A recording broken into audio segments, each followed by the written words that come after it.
How are we doing? Welcome back to another episode of Steel Talking Sports. I am your host, Jay Steele, and let's get talking. Welcome. It is Wednesday, September 17th, the night before week 3 gets started in the NFL for the 2025 NFL season. Happy to have you back. Again, I am your host, Jay Steele, and thank you for tuning in. Let's do a quick little recap of last week. Had a good slate of games. Definitely some interesting results out there. As far as my picks, I had a even 8-8 record. So the episode was solid, but definitely made some bad picks out there. Made some good picks out there. Let's go through a quick recap of the games and what was highlights for those out there. Give me 1 second. Let me get all the scores pulled up. Here we go. Week 2, Thursday night, we had the Commanders on the road at the Packers, 27-18 W for the Packers. Sorry for that interruption. Which was a loss. I had Washington plus the 3.5. Thought that Daniels and the Commanders would play better, but that was a bad pick. Jordan Love and the Packers might actually be good. So definitely keep an eye out for that team. They look pretty strong through the first 2 weeks of the season. Moving on to Sunday, Jacksonville on the road at the Bengals. Bengals somehow get the win 31-27. This was a wild game. Joe Burrow got injured with the toe injury, going to be out for at least 3 months. Somehow Jake Browning was able to lead the team to a W and get the cover, the -3.5. Win by 4 points. He did throw 3 interceptions, but somehow got the win for the Bengals. What it means for them going forward, I'm not really sure. 3 months for Joe Burrow. That's 10 to 12 games, depending on when their bye week is. I could probably find that if I took some time, but it doesn't really matter. I mean, 3 months without Joe Burrow. It happened to him with the Achilles before. Now it's with the toe. It seems like that's a long time for a toe injury, but I guess if he has to have surgery, maybe it makes sense. Hopefully he can come back before that scheduled time. But potentially 10 to 12 games missed by Joe Burrow is a big loss for the Bengals. And they did start 2-0. So, what kind of hesitancy or tension do they have in the locker room at this point is quite the conversation, I would say. But either way, we did get the W with the Bengals. So, nice somehow W there. Next up, Giants at the Cowboys. Cowboys somehow overtime win 40-37. 41 points scored in the fourth quarter by both teams. Brandon Aubrey makes a 64-yarder as time expires in regulation to send the game to overtime. Then in overtime, the Cowboys had 3 possessions, the Giants had 2, and we ended overtime with another field goal. The Cowboys have defensive problems. Obviously, Trayvon Diggs is not fully recovered from his ACL tear because he got burnt on 4, 5, maybe 6 passes on deep balls that Russell Wilson was just throwing moonshots and was connecting. Malik Neighbors and Wan'Dale Robinson were just running under it like a fly ball, and that was incredible. So great effort by the Giants. It sucks they're 0-2 because Russell Wilson has certainly outperformed what many thought he would do, and certainly me. I don't think very highly of Russell Wilson at this point in his career. I think he could maybe be a trade chip to the Bengals if they want something more than Jake Browning. I don't know. That's possibly an option, but he gave Dallas all they could handle. And on the other side, for Dallas, as long as you get to the 50-yard line, basically, Brandon Aubrey is a weapon in that building, and I want to see him push it to 70, 75 yards just for shits and giggles. If we're up 20 points in the fourth quarter, hell, just let him kick a touchback and kick it from the 35. I'd love to see it. I want to see it. So let's shoot for that at some point during the season. But I picked Dallas minus 5.5. That was a loss. I needed a touchdown in overtime. It didn't happen. That sucks, and that's an L on the score sheets.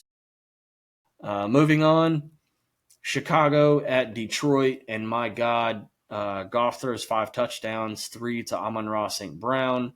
Giants put up 52 points and just obliterate Chicago. They had no chance. 14 points in the first, 14 in the second, 10 in the third, 14 in the fourth. It was just an onslaught. They were pissed off from the Packers game and took it out on Chicago. And that really sucks for Chicago because in week 1, they played a serviceable game. They could have won that game, but to get beat 52-21, that's just embarrassing. But Detroit minus the 5.5 was never in a question in that game. Rams 33, Titans 19. Bad pick, thinking that Cam Ward at home would play better. They were in the game for a little bit. The game was 13-10 at halftime, Tennessee. And then in the second half, Tennessee only puts up 6 points, and the Rams score 23 on their side. So, this is going to happen for Tennessee, but at some point, Cam Ward is going to get his first win. He's starting to make some plays, so it is what it is. Patriots on the road at the Dolphins, 33-27. The Dolphins continue to be bad so far. They did put up more of a fight in this game, but the Patriots played much better, including a kickoff return for a touchdown, I believe directly after a punt return for a touchdown for the Dolphins. So nice answer for the Patriots after losing week 1 to the Raiders. Next up, I picked the Patriots in that one, so that was a nice pick by us there. San Francisco at the Saints with Mac Jones at quarterback. They get the W, 26-21. Honestly, I didn't see a lot of this game, but the Niners did get the cover, minus 4.5 by the hook. Bills at the Jets, never really in doubt. Jets minus the 6.5 was easy money. Seahawks at the Steelers. This one really upset me because this ruined a parlay of mine, and also for some dumb reason, I took Pittsburgh in my Survivor pick. And so I'm out in week 2 in Survivor. So that really sucks. And I lost that game. Was really wrong in Cleveland and Baltimore. Cleveland did not keep it close because it was a division game. Baltimore scored 21 points in the fourth quarter to make sure that was not possible.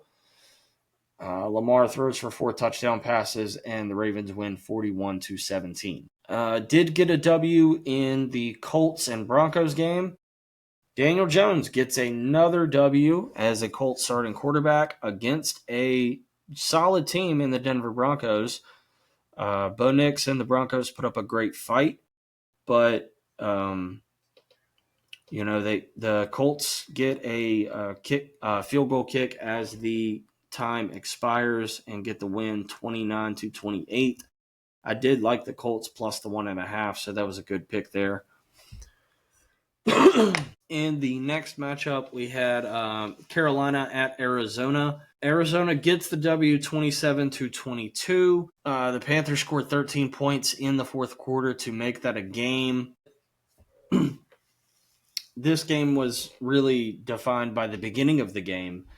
In the first play of the game, Bryce Young turns the ball over. The Cardinals go down and score. And it was just like, well, here go the Panthers again. So even though Arizona did not cover the minus 6.5, they won the ball game. I guess that's all that really matters. We hate it on the betting side, but it is what it is. Bryce Young, in my opinion, just has no offensive line help, and he is too short to see over the offensive line anyway. So he just stinks, man. He really stinks. Eagles at Chiefs. Eagles get the W 20-17. Patrick Mahomes and the Chiefs again look really awful. It's just their offense. They don't put up enough points to compete with anybody. And if a team can put up 25 or 30 points, the Chiefs don't really have a chance. They need to beat somebody 17-10 or 17-7.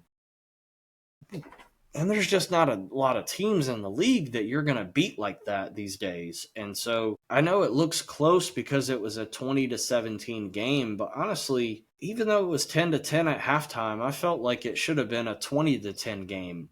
The Eagles look good. They look serviceable. They do what they need to win games right now. Like A.J. Brown hasn't really been involved in the offense.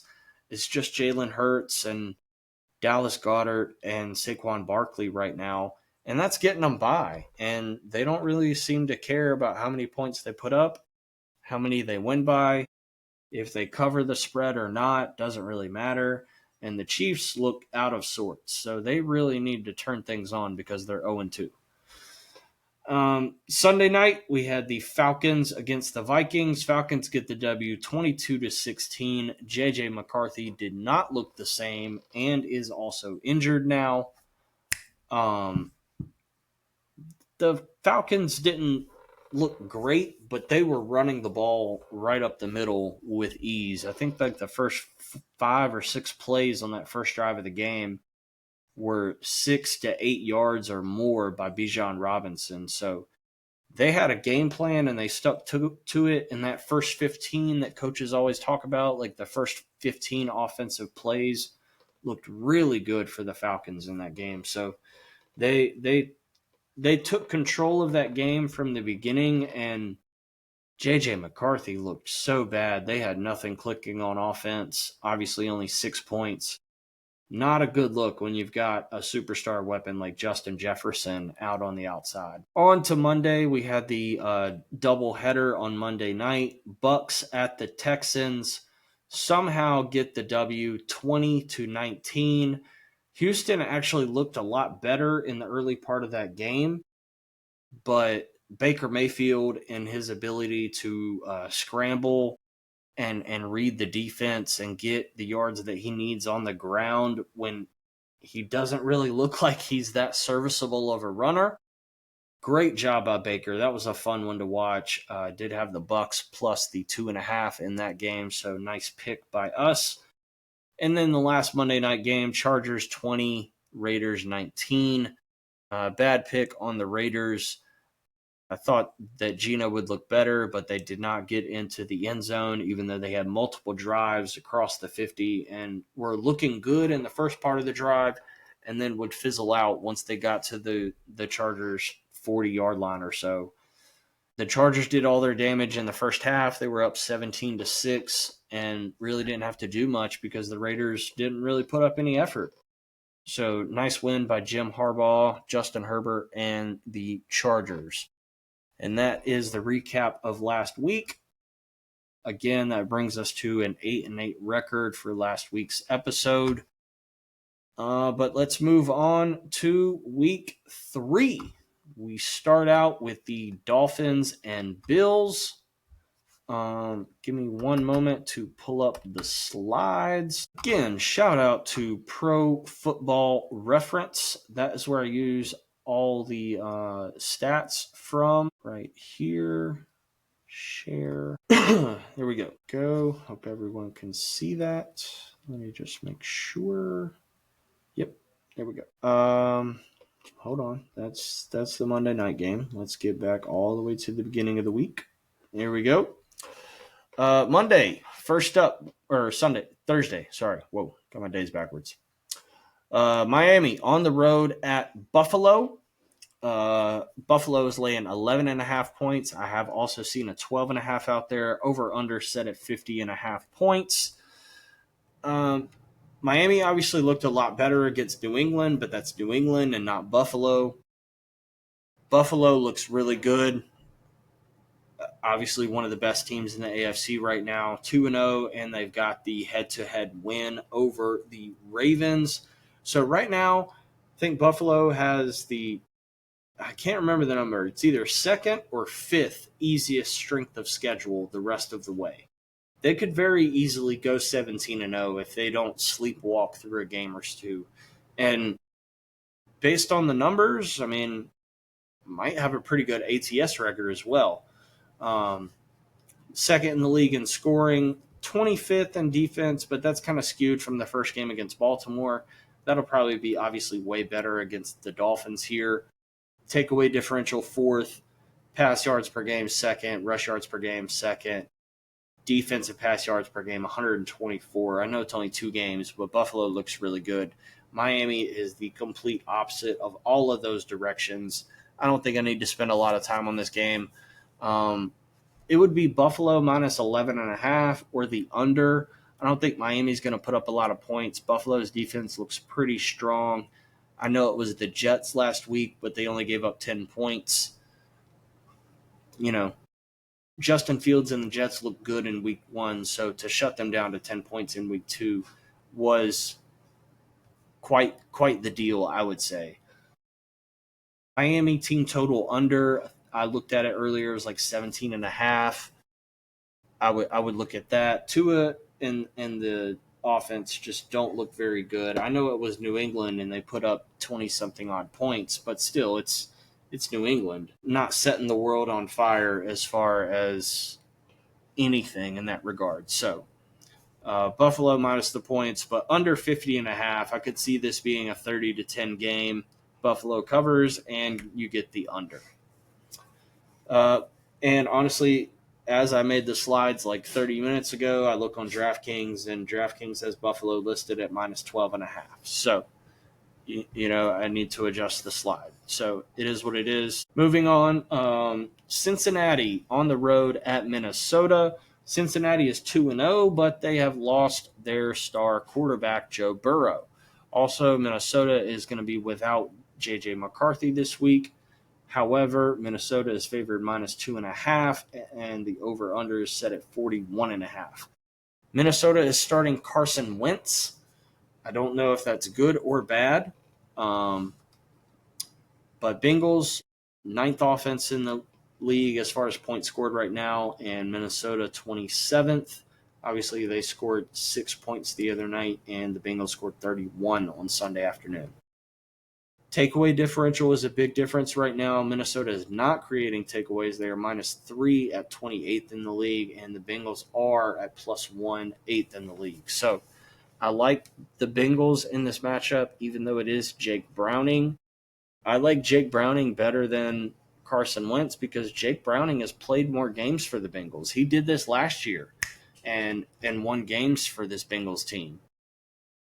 And even though he threw 3 picks last week, Jacksonville is on the come up. I know Minnesota kind of is too, but I don't think Brian Flores has enough to stop T. Higgins and Jamar Chase and Chase Brown. I think those 3 guys, Zach Taylor can draw up enough plays for Jake Browning to be successful with those 3 weapons on the Bengals side.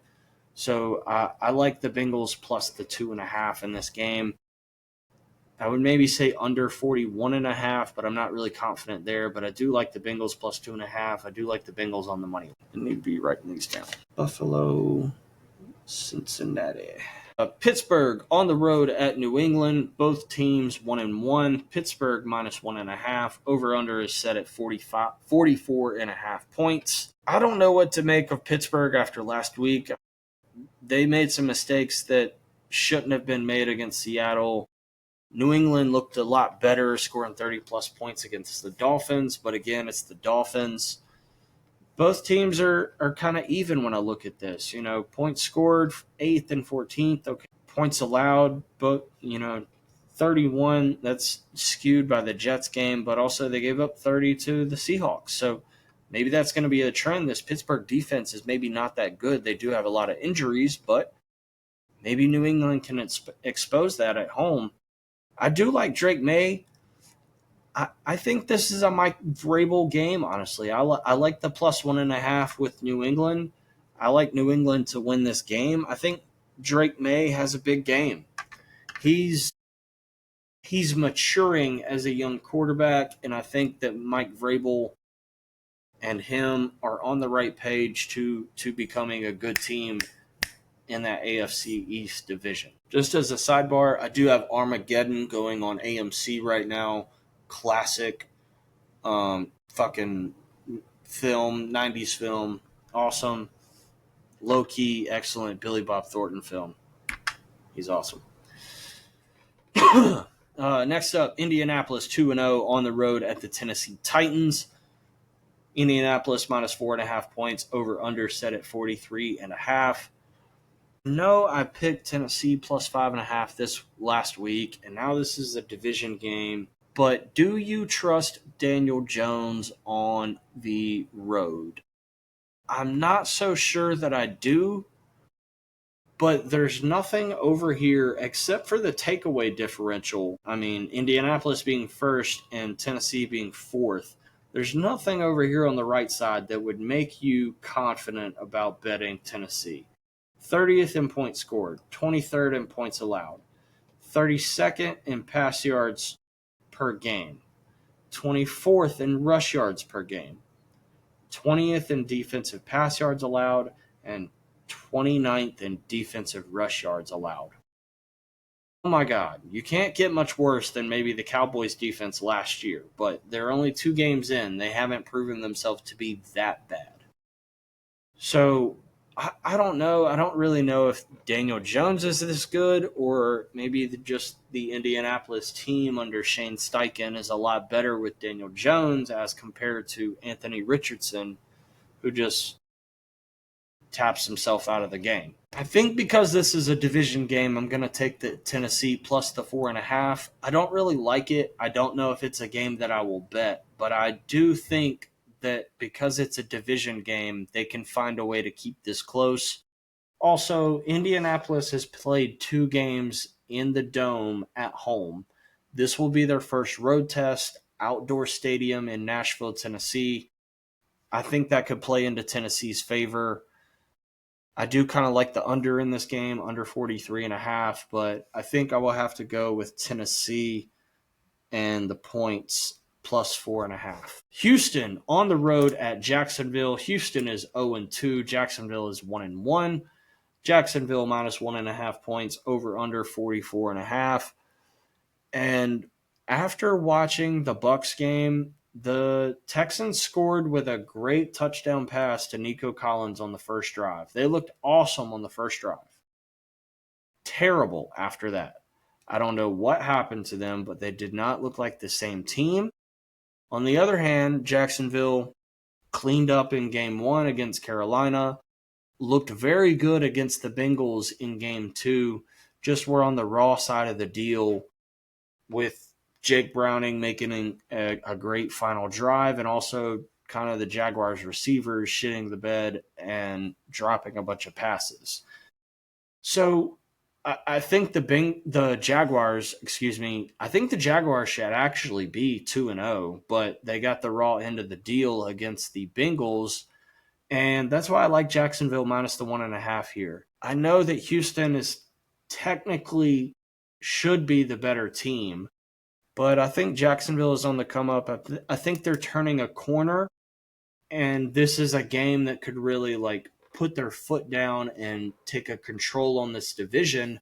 Also, the team that has kind of bitten them in the heel the past couple of years, and the Texans, they could put them to 0-3 with this game. So I think that's a little bit more added motivation for Jacksonville. Trevor Lawrence looked pretty good against the Bengals, and that's a pretty hostile environment. They come back home to Jacksonville, Duval County. I think this team looks good, and I think they win by a touchdown. I don't think this is really close because I don't know if Houston has the offense that can keep up. They can slow teams down on defense, but I don't know if they have the offense to keep up right now. They're 32nd in the league with only 14 points scored. That is not going to cut it. And when you score 7 points on your first drive against the Buccaneers, you should be putting up more than, another 12 points the rest of the game. That's really bad. So I'm going to go with Jacksonville here. I like the -1.5. I like this as a touchdown. I think Jacksonville's a lot better. Moving on, Atlanta 1-1 on the road at Carolina. Atlanta -5.5 points, over under 43.5. Again, with Tennessee, this is the same thing with the Panthers here. There's not a lot of good things to see over here on the right side of the screen. Defensive pass yards allowed per game. I guess that's pretty good. They're 11th with only 194 allowed. Bryce Young's throwing for 222, but I think that's a lot of that's in garbage time when teams are playing cover 3 and cover 4 deep and just giving up easy underneath coverage. So they don't look good. Michael Penix and the Falcons do look pretty good. I thought they could have scored 30, maybe 35 points against the Vikings the other night. They just kind of stalled out and kicked field goals. This one, I don't really need to waste a lot of time on. If I was still alive in Survivor, I would be picking Atlanta. I don't know why I went against my method and just pick against Carolina. That was very dumb. But moving on, LA Rams at the Philadelphia Eagles. Both teams 2-0. Philly -3.5 points, over under 44.5. I feel like this is the exact same game and the exact same line from the playoff game last year. Where is that? Give me 1 second. Yep, January 19th, 2025. Philly -7, over under 43.5. Philly wins 28-22. I do remember being on this game. I bet the Rams money line, and I really hated myself for it. But the Rams really held their own in the snow in that game. This year, I don't know. And with it being at 3.5 and not 7 as it was in that playoff game, I know the Rams defense has been really good. Obviously, first in the league so far. You see it right here, only 14 points allowed in the league and takeaway differential. Basically, top 17 in everything. The only thing that's really a knock on Philadelphia on the other side is the pass yards per game at 119, but that's because their offense is so weird and they can run the ball so well, which a pass play turns into a run play because of Jalen Hurts. Just because he drops back to pass doesn't mean that it's a designed pass play. He's not going to pass the ball, or he's not going to lead the league in passing is what I should say, because a lot of his designed pass plays are really, well, try to go out and pass, but if you can run the ball for 6 to 8 yards, that's fine too. We're really good at that. So them being 31st in the league in passing with 119 yards per game does not really mean a lot, because they can run the ball so effectively with Saquon, Jalen Hurts, and any other second, third, fourth back that they have on their depth chart. As far as a pick in this game, just based on the first 2 weeks, I'd probably have to go with Philly minus the points. It looks like Sirianni's kind of in that mode where he wants to cover the number. But they also haven't looked super strong where I definitely believe in Philadelphia. On the other hand, the Rams, they looked okay against the Texans. And then, they beat up on whoever it was they played, the Titans. I mean, that's whatever. Those are two kind of bleh competitions. This is a big step up in class. I don't really know how healthy Matthew Stafford is. That all remains to be seen, but I will lay the points with Philadelphia in that matchup. Next up, in the 1 o'clock slate, we have the Jets on the road at the Bucs. Justin Fields is hurt. They're starting Tyrod Taylor. Baker Mayfield is awesome. The Jets are bad besides rush yards per game, but that's really Justin Fields included in that. So without him, that all goes to shit. Bucs minus the points. Not going to spend any more time than that on that. Where are we at time-wise? Okay, we're good. Next up, Las Vegas on the road to Washington. Second 1 o'clock East Coast game for the Raiders in the first 3 weeks of the season. Remember, week 1, they were on the road at New England. They did get a W there. They were an underdog there. Then they played a Monday night game against the Chargers. I'm sorry. They are the Raiders. Against the Chargers in Las Vegas. Now they go to Washington 6 days later to play another 1 o'clock East Coast game against a very good football team, but this is a 10 a.m. body clock kick for Vegas. So if it didn't affect them in week 1, I definitely think it's going to affect them here in week 3. I know Jaden Daniels is questionable with a knee injury. Even if they put Marcus Mariota in, I think that Washington has the collective cohesiveness to win this game.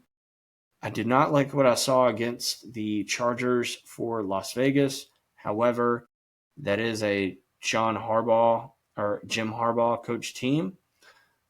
But I feel like Dan Quinn is this similar kind of coach in that regard to Harbaugh, and that's going to put up a lot of problems for the Raiders, which is why I'm going to back Washington minus the 3.5 in that game. Next up, we have the Green Bay Packers on the road at the Cleveland Browns. Again, not a game I'm very interested in at all. Packers minus 7.5 points, over under set at 41.5. I don't know. Joe Flacco's doing all he can, but he can't really get any help. Maybe it's time to put in a rookie like Dylan Gabriel to start a game, or Shedeur Sanders just for some show and glow. I don't really know, but I have no idea what to do in this game. I want to say Cleveland plus the touchdown, but I said Cleveland plus 12.5 last week in a divisional game, and they didn't even come close to covering the number. So, I don't know. Maybe it's just anti-Packers for me, but I'm going to go Cleveland. I don't really like it. I'm not going to bet it, so please don't follow me. Please don't follow me. On to the 4 o'clock slate. We have the Denver Broncos on the road at the Los Angeles Chargers. Chargers laying 2.5 points. Over under set at 45.5. Denver coming off the field goal loss to the Colts at the end of regulation. Chargers coming off a pretty handedly win over the Raiders. Chargers look really good. Not much to sneeze at over here. Pretty good numbers. 25th in the league with 85 rush yards allowed per game, but 85 allowed, that's solid. That's really good in today's league. Denver points allowed 9th, or just a little bit points scored per game 9th. They're just a little bit better than the Chargers, but points allowed, they're 14th. Chargers are 3rd. I like the Chargers in this matchup. I think Harbaugh, Justin Herbert looks good with Allen and Quentin Johnston this year. Even Ladd McConkey. I think they've got it clicking. So yeah, I'm all over the Chargers in this matchup. I think they they start to take control of this division and put Denver in their place. New Orleans Saints on the road at the Seattle Seahawks. Seattle laying a big number, 7.5 points, over under set at 45.5. The Saints are fighting with Spencer Rattler, but he's obviously not the answer. They're just trying to get to somebody new and somebody better. Sam Darnold did whatever last week against Pittsburgh, but he did not look good in week 1 against San Francisco. I don't know what to make of this game, but I think that Sam can win by 2 touchdowns against Spencer Rattler. I don't like this pick at all, but I don't like the Saints at all. Unless Alvin Kamara has a really big game, I don't see the Saints being in this, but I don't see Spencer Rattler being able to handle the noise of Seattle. That stadium is insane, and for a guy who's never been on the road there before, who's not been successful really as a starter, can't trust him on the road here to cover a touchdown. So it would only be Seattle minus the points for me. Also, before our next game, shout out to Frost Buddy. If anybody is familiar with these specialty cans that they have to keep your beers, cans, anything that you drink out of a can nice and chilled. This is the shit. So shout out to Frost Buddy. Got my own Atlanta Braves Frost Buddy right here. Go visit them at frostbuddy.com. I would love a sponsorship. I'm just saying. Next up, 425 on the East Coast. Arizona 2-0 on the road at the San Francisco 49ers, who are also 2-0. Niners laying 2.5 points, over under set at 45.5. Three of these teams in this division are 2-0, and then one of them is not. So this is a very interesting division. Who knows what's going to happen here? Seattle is the 1-1 team. Arizona, San Francisco, and the Rams are all 2-0 at this point. So this is shaping up to be the heavyweight division in the NFC right now. Niners without Brock Purdy, I do believe, again this week. They'll be starting Mac Jones. The Cardinals, I don't believe, have any injuries, but let me just double check on that Brock Purdy situation. It says he is questionable with the toe. So, left shoulder / toe officially was a limited practice participant in Wednesday, according to Matt Barrows of The Athletic, 3 hours ago as of today, Wednesday, according to ESPN. So, sounds like Brock Purdy is going to start this game. I would imagine that is indicative of the line being -2.5. If Mac Jones was starting against Kyler Murray, I don't think this would be Mac Jones -2.5. So I'm just saying, I don't know. This is a divisional game. If Purdy plays, if it's a toe injury and a shoulder, maybe he's a little limited. I like the Cardinals. I don't think they performed as well as they wanted to last week. And with a San Francisco team that's got injuries on defense, they've got a hobbled quarterback. They're without their star tight end and George Kittle. McCaffrey still hasn't lived up to the McCaffrey of old. I like the 2.5 here with Arizona. I don't know if I get to the window with this. I would maybe adjust the line to a 3.5 or 4.5, but this one is kind of like a wait and see how the 1 o'clock window goes, and I may bet this on Sunday afternoon late. Now for my game, Dallas on the road at Chicago. Dallas 1-1, Chicago 0-2. Dallas laying 1.5, over under set at 50.5. Dallas is 5th in the league with points scored at 30, but we're also 27th in the league with 30.5 points allowed. That is pretty shitty. Takeaways, we're not creating any, neither are the Chicago Bears. Our offense looks better than theirs, but our defense looks worse. So, yeah, we're going to have to win this in a shootout. Caleb could maybe make some interesting plays in this game. Even though the over is very high, I do kind of like the over, but with the way that Dallas is playing right now, I think we're going to try to score a touchdown on every drive, kind of like Texas Tech or somebody in the college ranks. So, yeah, I like Dallas minus the 1.5. I hate Chicago and the way that they play football, so there's no way that I can bet Chicago until they prove me wrong. So Dallas minus the points. Sunday, 8:30, we have the 0-2 Kansas City Chiefs on the road at the New York Football Giants. Kansas City laying 6.5 points. And I may be crazy out on a limb here, but just going with my gut feeling, I think it's 0-3 upset alert for the Kansas City Chiefs. I think the New York Giants are going to win this football game. This sounds stupid, but Russell Wilson can throw the ball better than Patrick Mahomes. He has better offensive line help than Patrick Mahomes. And right now, Russell doesn't care if he throws it 55 yards down the field and gets an interception, because that works as a punt. And even if it flips the field, the Kansas City Chiefs haven't proven to anybody that they can drive down the field and score points. So I know that the Giants just gave up 40 points to the Cowboys on Sunday. But I don't think the Kansas City Chiefs could do that if put in the same position. So I'm going to take New York plus the 6.5. I dare say I may sprinkle the money line on Sunday night.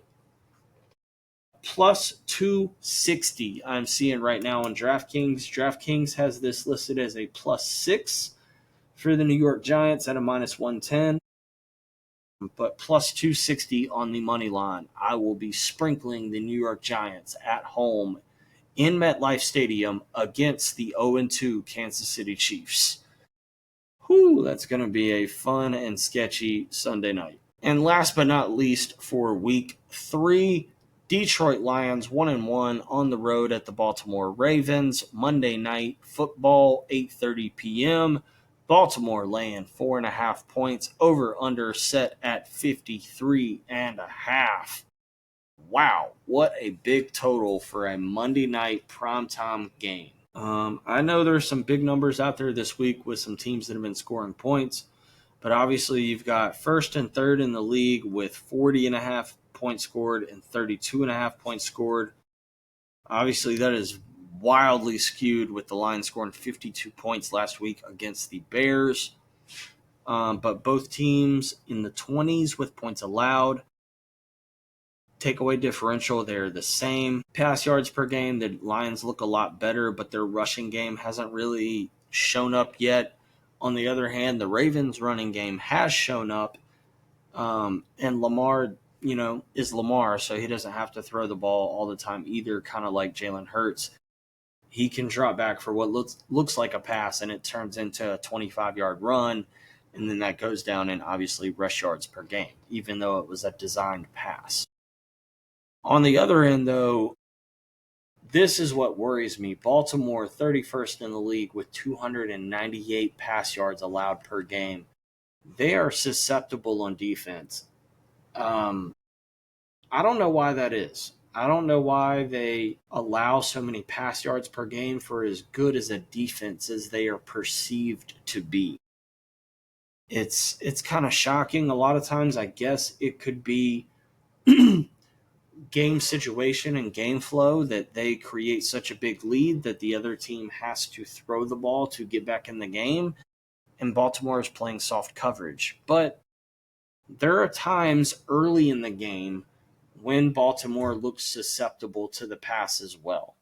So with a team like Detroit, who likes to throw the ball, I don't know how I feel. However, this is a Jared Goff outdoor game, prime time, nighttime. I think I got to lay the points with Baltimore. I think Baltimore is on a mission after that Buffalo game in week 1 that I know this isn't like the college game where it's, the AP poll and the rankings, but Baltimore knows that one game against Buffalo is the only thing standing between them and a number 1 seed. So they need Buffalo to slip up at some point, and Baltimore needs to not have any missteps on the way to try to overtake that 1 seed. And Baltimore has a much more difficult schedule because this week after the Lions, they have on the road at the Chiefs next week. Then they have the Texans at home, the Rams at home, the Bears at home. Then they go on the road to Miami, on the road to the Vikings, on the road to the Browns. So, yeah, they've got a home game this week, a road game at the Chiefs, and then 2 winnable games at home. But then they go to 3 mildly difficult road games in a row before coming back home to play the Jets on November 23rd. And then a couple of division games, the Patriots, the Packers, and then the Steelers to finish out. So the Ravens have a much more difficult schedule ahead of them as compared to the Buffalo Bills. So any team that they can knock off in their way, I think the Ravens try to do that. So my pick for the game is going to be Ravens minus the points. All right, and that wraps up the picks for this week. Let me get this closed out here. There we go. Let's recap all of our picks for this week's episode, week 3 of NFL football 2025. Starting on Thursday, we have Buffalo. Moving on to Sunday, we have Cincinnati, New England, Tennessee, Jacksonville, Atlanta, Philly, Tampa Bay, Washington, and Cleveland, rounding out the 1 o'clock slate. Moving on to 4 o'clock, the Chargers, the Seahawks, Arizona, Dallas, New York, and Baltimore. That wraps up week 3 of NFL football picks for Steel Talking Sports. I am your host, Jay Steele. Thank you for tuning in. Please like, subscribe, share with a friend, or don't. Either way, I'm just an average Joe making average picks for the average guy out there. Again, my unit size is very small, $10 to $20. I'm just trying to educate people the way an average guy sees it. I'm not a pro. I don't do a ton of analytics. I just watch football. That's literally all that I do. I watch all of the games on Sunday afternoon on Red Zone. I see with my own eyes what happens on the field, and then that's how I make my picks going into the next week. Data is great. Data is awesome, and you can use a ton of data to create your picks. That's just not me. I just want to be a normal dude who wants to talk to you about football and talk to you about the real things that I see on the screen and that I see on the field. And these are the things that I see, and I hope that anybody who watches this sees this the same way. So that's kind of like my heartfelt message as to why that I do this. My name is Jay, and I love talking sports. So if you like listening to sports, I feel like I'm your guy. Thanks for listening to my rant. Thanks for listening to this episode. Like I said, please like, subscribe. Steel Talking Sports on YouTube. Also, Steel_Talking on Twitter. I will get this posted and hope you all have a great week 3. Have a great week and a great weekend. Enjoy the football, and we'll see you in the next one. Peace out.